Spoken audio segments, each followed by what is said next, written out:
The first time Claire Whitman called me her fiancé, she was barefoot in my kitchen, wearing one of my old college sweatshirts, holding a mug of coffee like it was evidence in a murder trial.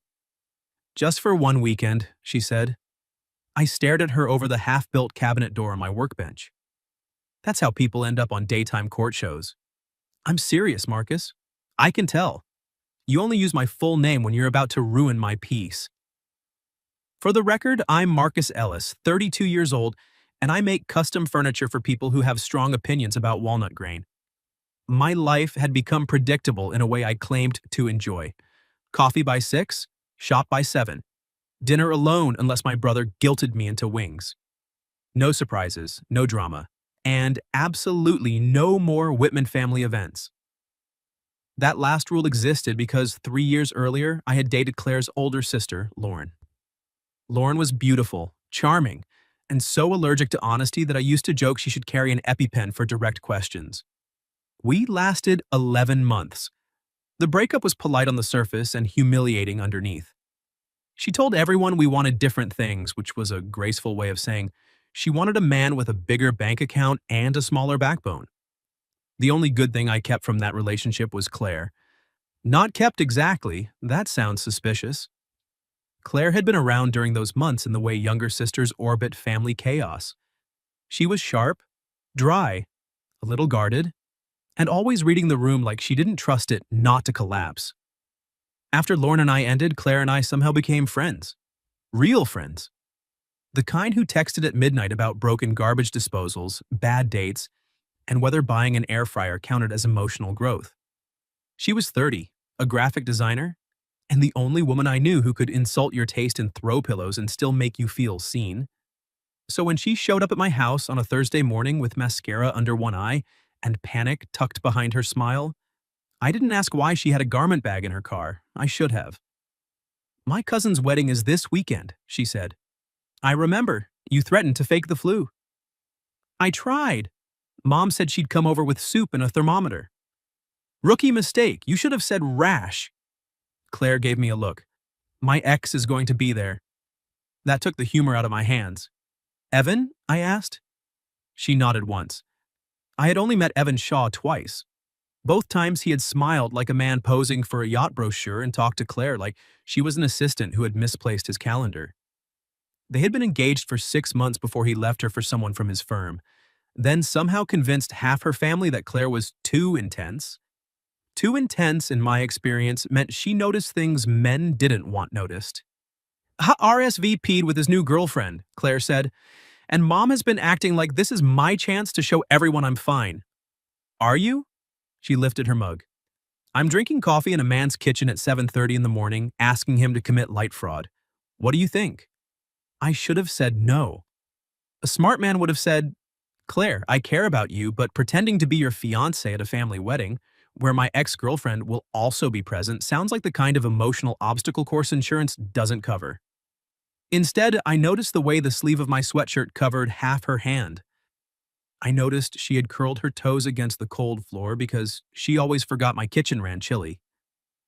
I noticed she looked embarrassed and somehow brave, and entirely too lovely for a woman asking me to walk into a social fire wearing a gasoline tie. Why fiancé? I asked. Her eyes flicked down. That was when I knew. Claire. My mom may have misunderstood a few things. Misunderstood? I said I was seeing someone? You're not. I know that. And she converted that into engaged? Claire winced. There may have been a ring emoji. I set the cabinet door down. She rushed on. It was one text months ago after Evan got engaged to Miss Corporate Pilates. Mom kept pushing me to bring someone to family dinner, and I panicked. I said I was seeing someone serious. She asked how serious. I sent a ring emoji as sarcasm. Vivian Whitman does not understand sarcasm. I'm aware of that. Now. I rubbed a hand over my face. And why me? She opened her mouth, then closed it. That was the first moment that morning when the air changed. Claire was good at jokes, great at deflection. If emotions were a locked door, she usually stood outside it, making fun of the wallpaper. But then she looked at me like she had decided to stop pretending. Because you're kind, she said quietly. But not soft. Because you know my family and won't be shocked when Aunt Marcy says something illegal after 2 Chardonnays. Because Evan always acted like I was difficult, and you never made me feel like I had to shrink myself to be tolerable. I didn't have an immediate comeback for that. She seemed to realize what she'd said and cleared her throat. Also, you own a suit. One suit? One very responsible suit. It still has your sister's Christmas party trauma in the seams. Claire's mouth twitched. Then it'll blend in. I wanted to say yes too quickly, which was exactly why I hesitated. Because the truth was, somewhere between fixing her leaky faucet last spring and watching her fall asleep on my couch during a terrible documentary about competitive birdwatching, Claire had stopped being just my ex's sister. She had become the person whose name lit up my phone and made a bad day loosen its grip. And that was dangerous. Not because of Lauren, not really. Because Claire mattered. Fake dating someone you secretly wanted to hold for real was not a favor. It was a loaded weapon with place cards. What does this involve? I asked. Her shoulders dropped a fraction. Drive up today, rehearsal dinner tonight, wedding tomorrow, brunch Sunday, smile. Hold my hand occasionally, pretend you proposed in a way that doesn't make my mother ask follow-up questions. I build furniture. I can invent a proposal with decent structure. No grand speeches. Noted. No kissing unless absolutely necessary. I raised an eyebrow. Define necessary. Color rose in her cheeks, and I enjoyed that more than I should have. Public emergencies, she said. Like CPR. Like if Evan starts smirking. That's a low bar. Exactly why I'm setting boundaries. I leaned back against the counter. And Lauren? Claire's expression softened with apology. She'll be there. Of course she will. You don't have to do this. That was the problem. She meant it. She was already backing away from her own ask because she hated needing anyone. I took the mug from her hand and set it on the counter. Our fingers brushed. It was barely anything, the kind of contact adults pretend not to notice. But Claire went still. And so did I. For half a second, the kitchen felt smaller. You're not asking me to jump into traffic, I said. You're asking me to attend a wedding and lie to wealthy relatives with suspiciously white teeth. You hate weddings. I hate line dancing. You hate small talk. I'll survive. You hate my sister. I dislike her with discipline. Claire laughed, and there it was. The sound that always got under my ribs before I could defend myself. I should have stepped back. Instead, I said, I'll do it.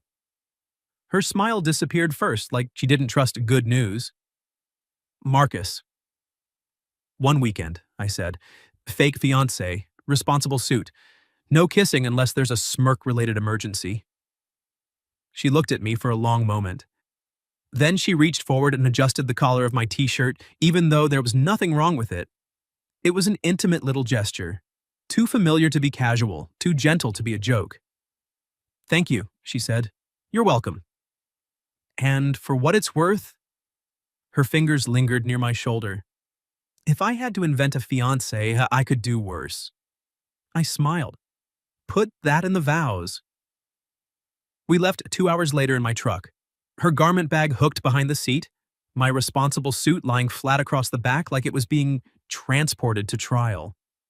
The drive to the coastal hotel took 3 hours, most of it filled with her, briefing me on family politics. Uncle Rob thinks he's a wine expert, she said. He is not. Noted. My grandmother will ask about children. We'll say we're focusing on our careers. She'll hate that. We'll say we're practicing. Claire choked on her iced tea. Do not say that to my grandmother. You said we needed to be convincing. She tried to glare, but she was smiling out the window, and the late afternoon sun caught the gold in her hair. I had to force my eyes back to the road. By the time we pulled under the white portico of the Seabrook Inn, I had almost convinced myself this could be simple. Then Vivian Whitman appeared in the lobby like a silk-wrapped weather event. Claire, she cried. She swept her daughter into a hug, then turned to me with eyes already shining. Marcus Ellis, she said. I always knew we'd see you again. That sentence had too many possible meanings, none of them safe. Claire slipped her hand into mine. It was supposed to be pretend. It did not feel pretend. Vivian looked down at our joined hands, then pressed both palms to her chest. Oh, you two. I'm just so happy. Claire squeezed my fingers once, a silent apology. I squeezed back, a silent, I've got you. Vivian handed us a cream-colored key envelope. Now, I hope you don't mind, but the hotel was nearly full with the wedding block, so I made sure you had one of the nicer rooms. Claire froze. I felt it before I understood it. Mom, she said carefully. What room? The garden suite, Vivian said. It's perfect for an engaged couple, romantic but tasteful. I opened the envelope. One keycard, one room number. Claire leaned close enough that her shoulder pressed against my arm, close enough for me to smell her shampoo and nerves. Mom, she whispered, please tell me there are 2 beds? Vivian smiled like we had said something adorable. Oh, sweetheart, she said. Of course not. Claire did not scream. I respected that about her. She simply smiled at her mother with the serene expression of a woman mentally setting fire to a hotel. Wonderful, Claire said. Vivian beamed. I knew you'd think so. The garden suite was at the end of a quiet hallway which gave Claire exactly 47 steps to whisper threats. I'm going to fake my death. Messy. I'll join a monastery. Do they take graphic designers? I'll haunt this hotel. Useful. You can make sure future fake fiancés get 2 beds. She stopped outside the room and turned on me. You're enjoying this. I'm coping with humor. You're smiling. Internally panicking with dimples. That got the corner of her mouth to twitch, which felt like a personal victory. Then I opened the door. The suite was gorgeous. Cream walls, ocean blue curtains, a small balcony overlooking a garden strung with lights. There was a fireplace, a little sofa, champagne chilling in a silver bucket, and one enormous bed covered in white linens and rose petals. Claire stared at it. I stared at it. The bed, smugly, stared back. Romantic but tasteful, I said. Claire walked over, picked up a rose petal, and held it like forensic evidence. My mother is a criminal. I set our bags down. I'll take the sofa. She glanced at it. The sofa was decorative, designed for 1 fancy child or 3 throw pillows, not a 6'2" adult man. You will not. Claire. No, you're doing me a favor. I'm not making you fold yourself onto that thing like a camping chair. I've slept in worse places, and I've made worse decisions, but I'm trying to grow. I looked at the bed again, then at her. She lifted a finger. Do not make this weird. I wasn't. You were thinking. I do that sometimes. Stop. I laughed, and she rolled her eyes, but the blush at her throat told the truth. She was thinking too. We negotiated like diplomats. Pillows down the middle, separate blankets, bathroom schedule, no accidental cuddling unless caused by an act of God or poor mattress engineering. By the time we changed for the rehearsal dinner, I had repeated the word fake in my head so often it no longer sounded like English. Then Claire stepped out of the bathroom. Her dress was deep green, simple and soft, hitting just below her knees. Her hair was pinned up with a few loose strands brushing her jaw. She wore small gold earrings and lipstick the color of cherries after rain. I forgot how to be normal. She looked down at herself. Too much? No. Her eyes flicked to mine. I cleared my throat. You look beautiful. There, plain, dangerous. True. The teasing left her face. Oh, she said softly. Thank you. I wanted to cross the room. Instead, I adjusted my cuff like it required all my concentration. You clean up okay too, she added. Okay? Very respectable. Like a man who pays taxes and knows where the emergency exits are. That's my brand. She came close enough to straighten my tie. This time, I knew there was nothing wrong with it. Her fingers moved slowly anyway. We need a proposal story, she said. Right now? If Aunt Marcy asks and we hesitate, she'll smell blood. Fine, I proposed in my workshop. Claire glanced up. Did you? Made you a jewelry box. Ring was inside. Her fingers stilled on my tie. That's actually... She swallowed. That's good. I'm a craftsman. We commit to the bit. What kind of wood? Cherry, obviously. Obviously. Warm, stubborn. Looks better with time. Her gaze held mine and the room went quiet around us. That better not be a metaphor for me, she murmured. It can be if you like it. And if I don't, I'll claim artistic intent. She smiled, but it was softer than before. Her hand rested flat against my chest for 1 second too long, and my heartbeat had the audacity to announce itself beneath her palm. Claire felt it. I knew she did. Then she stepped back. We should go before I lose my nerve. I offered my arm. Fiancé. She slid her hand into the crook of my elbow. Temporary fiancé. We'll workshop the title. The rehearsal dinner took place in a private room overlooking the water. It was all candlelight, clinking glasses, and relatives pretending not to stare at us. Lauren saw me first. She wore silver in surprise. Her smile sharpened when her eyes moved from my face to Claire's hand tucked possessively around my arm. Marcus, she said. Wow, this is unexpected. Lauren. Claire leaned into me, not dramatically, just enough. Isn't it? She said. Life's funny. Lauren's gaze narrowed for half a second, then she kissed the air near Claire's cheek. I had no idea you two were together. We kept it private, Claire said. I covered her hand with mine. Best things usually are. Claire's fingers tightened. Lauren looked at that. I shouldn't have enjoyed it, but I did. Not because of Lauren. Because Claire's hand fit under mine like it had been waiting there. Then Evan appeared with his girlfriend, a sleek brunette named Sloane, who seemed perfectly nice and completely unaware she was standing beside a man made of polished red flags. Claire, Evan said, smiling. Congratulations, engagement, big step. His gaze slid to me, assessing, dismissing. I felt Claire tense. Before I could do anything heroic and stupid, she lifted her chin. It is. But Marcus is very brave. Or reckless, I said. She looked up at me, eyes bright. Both, probably. Evan gave a short laugh. Well, you always did like complicated projects. I waited for Claire to shrink. She didn't. She turned into me, brushed lint from my lapel that wasn't there, and said, Actually, this one feels easy. That did something to me. Not fake, not careful. Something low and warm, right behind my ribs. Dinner put us between her grandmother and Uncle Rob, who explained wine by saying things like oaky thunder. Claire kept pressing her knee against mine under the table every time he invented a new phrase. By dessert, the fake engagement had become a performance we were almost enjoying. So how did he ask? Aunt Marcy demanded, leaning forward. Claire looked at me. I looked back. For once, we didn't panic. He made me something, she said. A ring box, I added. In his workshop, she continued. I thought he was showing me a cabinet. Technically, I was. Claire smiled into her wine glass. He handed me this little cherrywood box, and inside was the ring. What did he say? Her grandmother asked. I should have tossed out something generic. Instead, I looked at Claire and told a truth wearing a costume. I said I love the way she sees things other people miss, I said. That she makes every room sharper and brighter. And that if she'd have me, I'd spend my life trying to be someone she could trust with the soft parts. The table went quiet.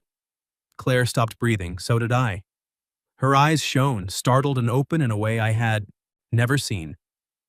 For one terrifying second, I thought I had gone too far. Then she reached for my hand on the table and laced our fingers together. He also cried, she said, voice slightly uneven. I coughed. I did not. A little. One dignified tear. A river. Everyone laughed, and the moment folded back into safety, but Claire didn't let go of my hand. Not through coffee, not when Vivian dabbed at her eyes, not even when Evan watched us from across the table with a frown he couldn't quite hide. Later, outside on the terrace, the air smelled like salt and jasmine. Music drifted through the open doors. Claire stood beside me at the railing, our shoulders nearly touching. You improvised, she said. I did. That was dangerous. I know. She looked at me. How much of it? I could have lied. The whole weekend depended on lies after all. But the candlelight had softened her face and the ocean was making that steady hush against the dark. And I was tired of pretending to myself, even if we were pretending to everyone else.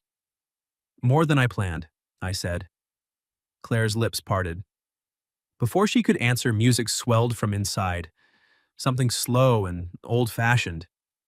I held out my hand. Dance with me? There's no one out here. I know. Her eyes searched mine. Then she placed her hand in mine. We danced badly, barely moving on the empty terrace. One of my hands settled at her waist. Hers rested on my shoulder. The space between us narrowed until I could feel the warmth of her through the thin fabric of her dress. This is not necessary for the act, she whispered. No. Then why? I looked down at her, at the guarded woman who had asked me for a favor and somehow handed me my own heart like a dare. Because I wanted to. Her breath caught. For one suspended second, I thought she might step away. Instead, Claire moved closer, her forehead nearly brushing my jaw. Good, she said. I wanted you to want to. I closed my eyes for half a beat because that was a sentence a man could build foolish hopes on. Then her phone buzzed. She ignored it. It buzzed again. With a reluctant sigh, she pulled back and checked the screen. Her expression changed. What is it? I asked. She turned the phone toward me. A text from Vivian. Don't stay out too late, lovebirds. Hair and makeup starts early. Also, Lauren wants to have breakfast with you both tomorrow. Isn't that nice? Claire groaned. I'd rather eat glass. I took her hand again before the night could harden around us.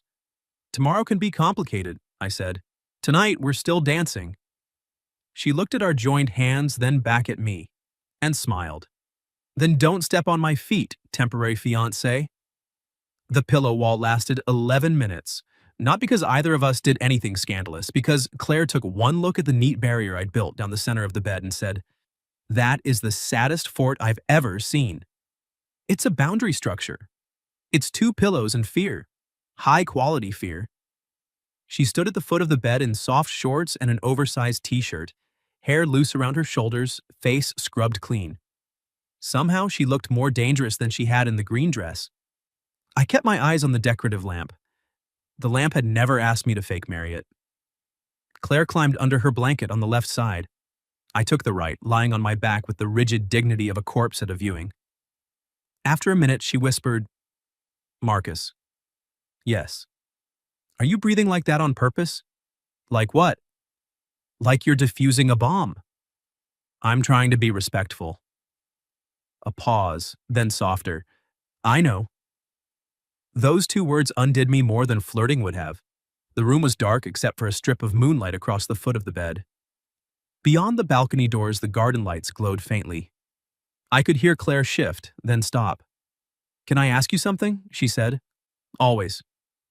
Did it bother you, seeing Lauren? I stared at the ceiling. Less than I expected. That's not a no. It bothered me that she looked at you like you'd taken something from her. Claire gave a small, humorless laugh. Lauren believes people are available for taking. I turned my head. Her face was shadowed, but I could make out the curve of her cheek, the dark fan of her lashes. She hurt you too, I said. Claire was quiet so long I thought she wouldn't answer. When we were kids, she was the sun, she said finally. Everyone moved around her. I learned to be useful, funny, low maintenance. If I needed less, nobody could accuse me of wanting too much. My chest tightened. And Evan? I asked. He liked that at first. Then he hated me for it. Said I was impossible to read. She rolled onto her back.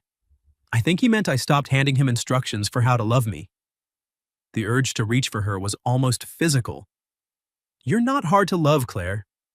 She turned her head toward me. The words had crossed a line. I knew it. She knew it. I could have corrected myself, made it broad, friendly, harmless. I didn't. Her voice came out thin. You shouldn't say things like that while we're sharing a bed. Probably not, especially when I'm emotionally compromised by rose petals. Those petals were aggressive.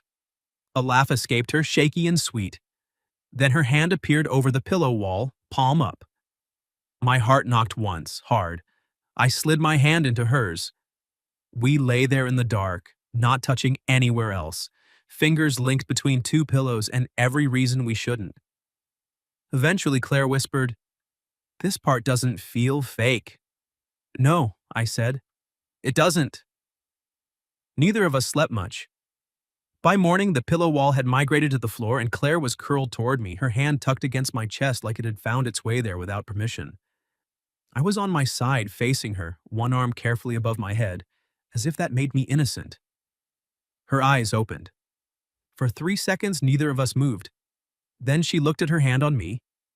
I was cold, of course, and unconscious. Dangerous combination. She didn't pull away. Instead, her thumb moved once over the cotton of my t-shirt, right above my heart. The smallness of it nearly killed me. A knock sounded at the door. Claire jerked back. If that's my mother, I'm climbing off the balcony. We're on the 3rd floor. I'll tuck and roll. I opened the door to find a room service cart and a note from Vivian. Breakfast with Lauren moved to the garden patio. 10 minutes. Wear something cute, both of you. Claire read it over my shoulder. She added both of you because she thinks your current outfit lacks whimsy. My current outfit is pants. Bare minimum, fiancé. The garden patio looked like a lifestyle magazine had exploded. White umbrellas, tiny pastries, flower arrangements no one needed. Lauren sat alone at a table for 4, sunglasses on, phone beside her. Her smile appeared when we approached. Look at you two, she said. Coordinated. Claire glanced at my blue shirt and her blue sundress. Accidental. We're not that unbearable yet. I pulled out Claire's chair. She looked up at me with a secret little smile, and for a moment it didn't matter who was watching. Lauren noticed anyway. So, she said after coffee arrived, how did this happen? Slowly, Claire said.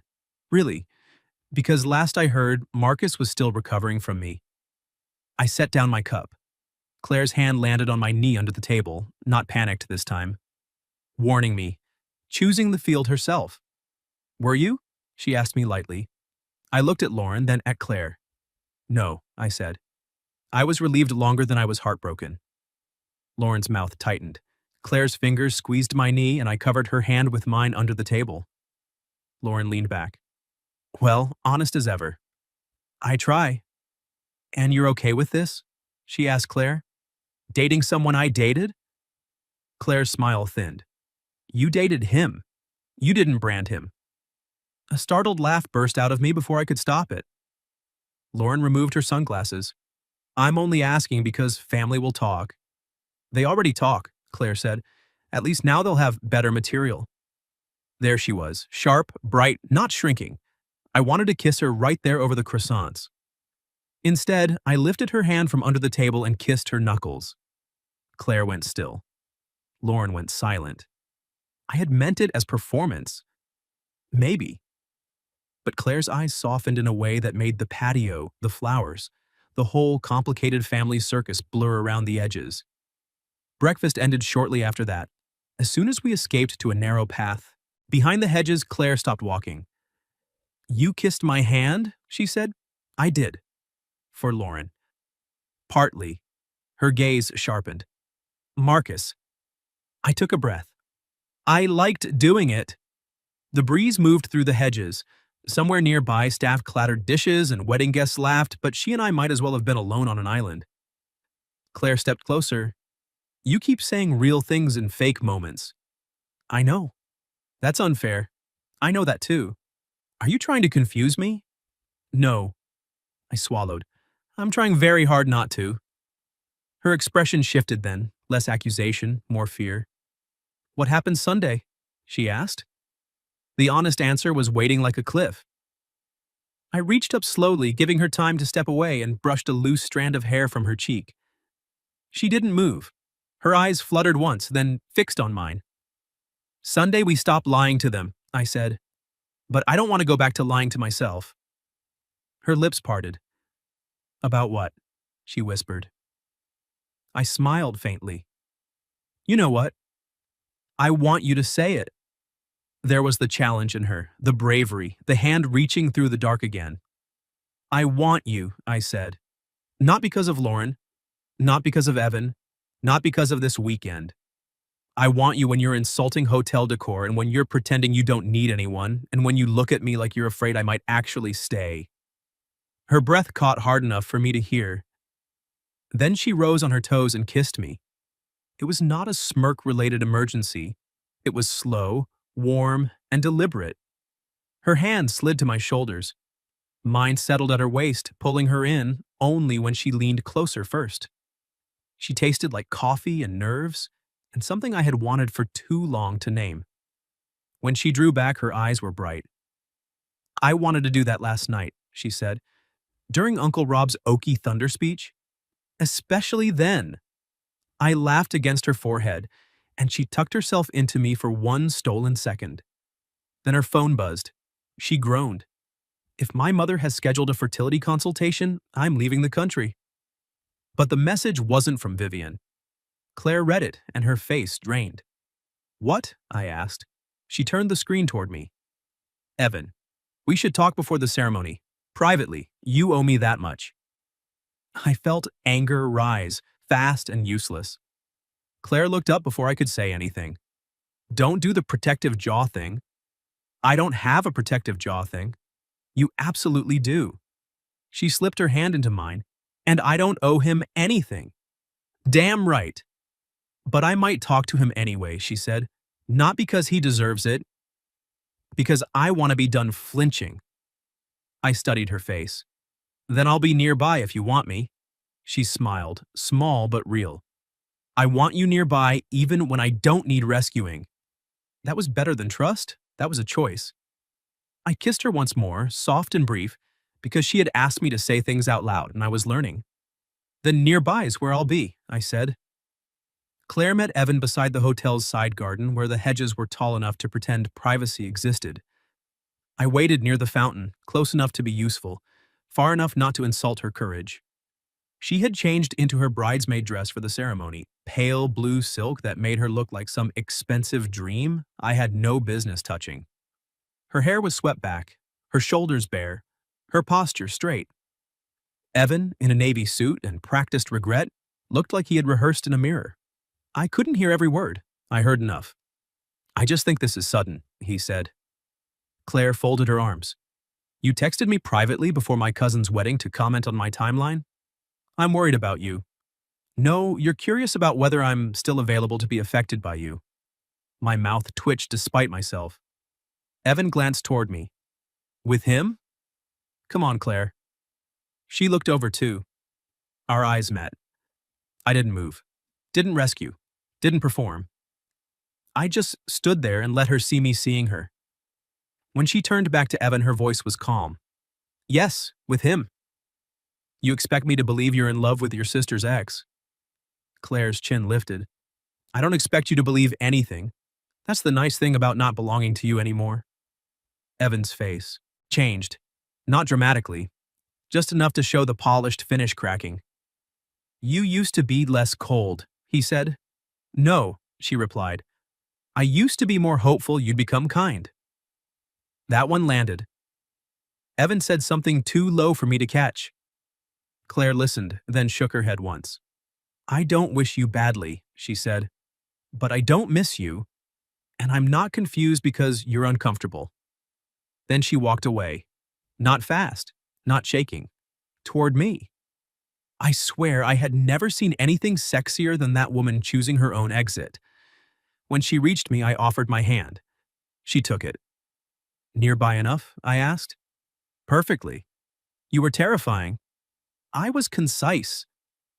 Devastating combination. Her mouth curved, but her hand trembled in mine. I drew her behind the bend of the walkway, hidden from the main lawn by a wall of climbing roses.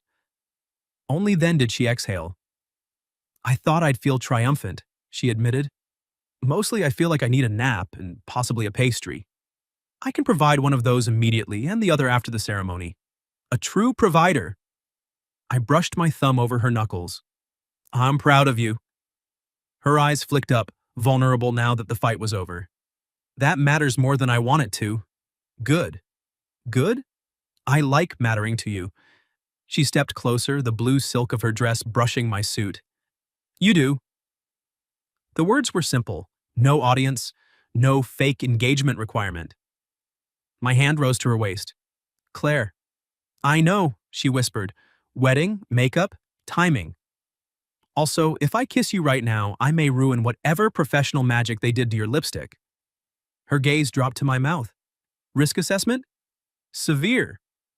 Worth it? Catastrophically. She smiled and I kissed her anyway. Soft at first because she had just faced a ghost in one. Then not so soft because she made a small sound against my mouth and caught my lapels like she had no intention of letting me be noble.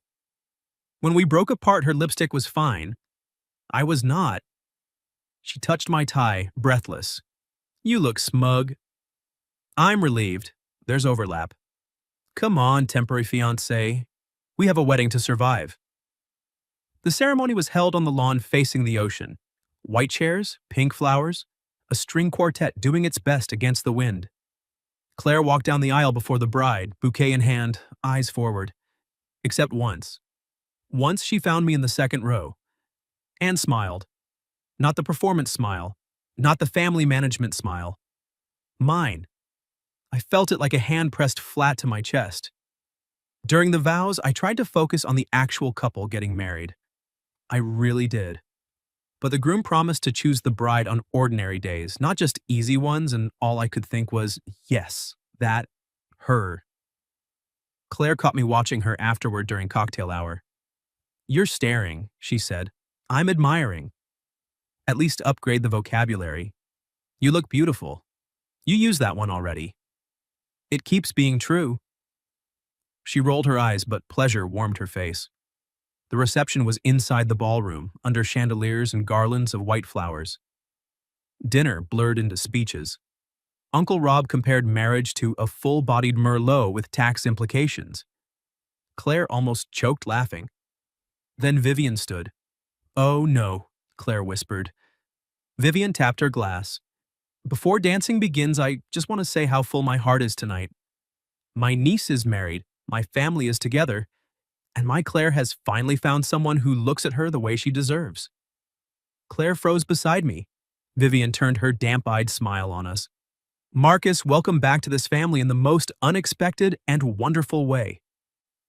Applause rose around us. Claire's face had gone pale. I leaned toward her. Breathe. I'm going to hell. Probably a well-designed corner of it. She laughed once, panicked and tiny. Vivian lifted her glass. To love finding its way. Everyone toasted, including Lauren, whose expression suggested she had swallowed a lemon whole. Claire set her champagne down, untouched. Marcus, I can't. I followed her out of the ballroom before anyone could stop us. She didn't stop until we reached the quiet corridor near the garden suite. Then she turned on me, eyes shining. This is out of control. Yes? My mother is making speeches. My grandmother asked if we want a June or September wedding. Aunt Marcy showed me centerpiece options. Marcy moves fast. Don't joke. I shut my mouth. Claire pressed her hands over her face. I kissed you twice. I held your hand in front of everyone. I let my mother believe something huge because I was too embarrassed to admit I lied. And now the worst part is, she dropped her hands. The worst part is, I don't want all of it to be fake. My heart kicked hard. Claire, I know that's messy. I know I'm your ex's sister. I know this started as a favor and there are rose petals and one bed and emotional whiplash. I crossed the space between us, not to silence her, to take her face in my hands. I don't want it fake either. She stared at me. I should have told you before this weekend, I said. Maybe I was a coward. Maybe I told myself being your friend was better than risking you. But I want the real version. Dates where no one is lying, holding your hand because I can. Waking up with you because we chose it, not because your mother has aggressive booking habits. A tear slipped down her cheek. I caught it with my thumb. What about Sunday? She asked. Sunday we tell them the engagement isn't real. Her face tightened. But this is, I said. She searched my face like she was checking for exits. I gave her none, only the truth. I'm choosing you, Claire, not the act, not the rescue. You. She kissed me then, hard and unguarded, backing me into the wall with both hands in my jacket. I laughed against her mouth in sheer disbelief, and she smiled into the kiss like she felt it too. the terrifying relief of finally stepping off the ledge and finding ground. When she pulled back, her forehead rested against mine. "Real dates," she whispered, "as many as you'll give me. And no fake proposal stories. I'm keeping the cherrywood box idea." Marcus. What? For later, much later, hypothetically. She laughed, wiping at her cheek. "You are dangerously sincere. I've been called worse." We stood there a while, tucked away from the music, holding each other like the corridor was the only honest place in the hotel. Then the elevator dinged. Lauren stepped out. She saw Claire in my arms, saw Claire's tear-streaked smile, saw my hands at her waist. Lauren's expression cooled into something sharp and satisfied. "Well," she said, "that looked real." Claire straightened, but she didn't step away from me. Lauren tilted her head, which is interesting because Evan just told me he's fairly sure the engagement isn't. Lauren's words hung in the corridor like a dropped glass. Claire's hand found mine, not behind her back, not hidden, right there, where Lauren could see. "That's between me and Mom," Claire said. Lauren arched one perfect eyebrow. "So it's true. The engagement?" Claire took a breath. "No, it isn't." Lauren's smile flickered with triumph. "But Marcus and I are," Claire said. The triumph vanished. I looked at Claire. She looked back at me, nervous but steady, and I had the insane urge to applaud. Lauren crossed her arms. "That's convenient." "No," I said. "Convenient would have been not falling for the one woman guaranteed to make every Whitman holiday complicated." Claire's mouth twitched. Lauren stared at me for a second, and something strange passed over her face. Not anger exactly. Maybe surprise that the old version of me, the one who used to chase her approval, was gone. "You're both going to embarrass Mom," she said. Claire's fingers tightened around mine, then relaxed. "I know, and I hate that. But I'm done making bigger messes to avoid smaller truths." For once, Lauren had no immediate answer. Claire lifted her chin. "We're going back in. I'm telling her tonight." "During the reception?" Lauren asked. "No, privately. Because contrary to popular belief, I don't enjoy public disasters." I squeezed her hand. "Could have fooled me. You staged an excellent one this weekend." She shot me a look. "Temporary fiancé privileges are under review." "Real boyfriend privileges?" Her eyes softened. "Pending." Lauren made a small sound and walked past us toward her room. Claire watched her go, then exhaled. "I'm going to throw up." "On Lauren?" "Don't tempt me." I turned her gently toward me. "You don't have to do it alone." "I know." She swallowed. "That's the part I'm trying to get used to." We found Vivian in a small sitting room off the ballroom, arranging emergency safety pins like she was commanding troops. Claire asked for a minute. Vivian took one look at her daughter's face, then at our joined hands, and slowly sat down. "Oh, sweetheart," she said. "What happened?" Claire's voice shook at first, then steadied. She told her about the text months ago, the ring emoji, Evan, the panic, me, the fake engagement, all of it. Vivian went very still. I expected tears, maybe disappointment sharpened into a lecture. Instead, she looked at Claire and said, "You thought you had to invent happiness so I'd stop worrying?" Claire's eyes filled. "Yes." Vivian's face crumpled. "Oh, Claire." In the next second, mother and daughter were holding each other, both crying quietly into wedding silk and expensive perfume. I stepped back to give them space, but Claire reached blindly for me. I took her hand. Vivian noticed. Her gaze moved between us. "So the engagement is fake," she said carefully. "Yes," Claire whispered. "But this?" Claire looked at me. I didn't answer for her. Her fingers threaded through mine. "This is new and real and probably terrifying." Vivian dabbed under her eyes. "Well, most worthwhile things are." Claire blinked. "You're not mad?" "I'm a little mad," Vivian admitted. "Mostly at myself and at Evan, on principle." "I support that," I said. Vivian gave a watery laugh. Then she pointed a tissue at me. "Marcus Ellis, are you going to be kind to my daughter?" "Yes." No hesitation. Good. Her eyes narrowed. "And no proposing for at least a year." I cannot return these centerpiece samples twice. Claire groaned. Mom. What? I'm wounded, not dead. The truth did not destroy the wedding. It did create ripples. Aunt Marcy looked scandalized for exactly 6 minutes before switching to excitement over a fresh romance. Claire's grandmother patted my cheek and said, Engaged or not, you have honest eyes and strong shoulders. That'll do. Evan avoided us. Lauren watched us from across the ballroom with unreadable eyes, then eventually raised her glass in a small, reluctant toast. Claire raised hers back. It wasn't forgiveness. Not yet. But it was something less heavy than war. Later, when the music slowed and the bride and groom were too happy to notice anyone else's chaos, I held out my hand to Claire. No audience requirements, I said. No family strategy, just me asking. She looked at my hand, then at my face. You're asking me to dance? I'm asking you to start over. Her breath caught. Then she placed her hand in mine. Then yes. We danced in the middle of the ballroom this time, not hidden on a terrace, not pretending by the railing. Her cheek rested against my chest and my hand spread warm at her back. I'm sorry I dragged you into this, she murmured. I'm not. You had to share a bed with rose petals. A hardship. You faced my mother. I survived. You saw Lauren. I saw you. She lifted her head.